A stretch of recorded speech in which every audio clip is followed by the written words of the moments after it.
আজকের এই পিরোজপুর জেলাটির নাম পিরোজপুর ছিল না। তাহলে কি ছিল? আর এই জেলাটির নাম কেন পিরোজপুর হলো? অন্য কিছু তো হতে পারত। প্রশ্ন শুনলে মনে হয় নাম তো এমনিই রাখা হয়েছে, এর আবার কোনো কারণ আছে নাকি?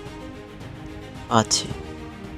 এর ইতিহাস জানতে হলে আমাদেরকে যেতে হবে ৩৬৬ বছর আগে। সম্রাট শাহজাহানের শাসনকাল বাংলার দায়িত্ব পালন করছেন তিনি। সম্রাট শাহজাহানের পর তার সিংহাসনে বসেন তারই পুত্র আওরঙ্গজেব। আওরঙ্গজেব সিংহাসনে বসেই শুরু করলেন রাজ্য বিস্তার। রাজ্য বিস্তারের লক্ষ্যে বাংলার আরেকটি অঙ্গরাজ্য, যেখানে সম্রাট ছিলেন সুবেদার সুজা।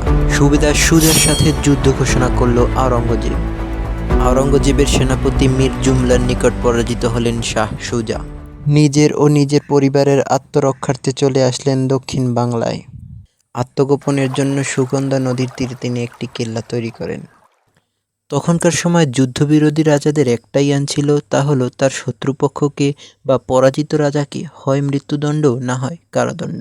তাই সেনাপতি মীর জুমলা ও তার বাহিনী গন্ধ শুঁকতে শুঁকতে এখানেও এসে হানা দেয়।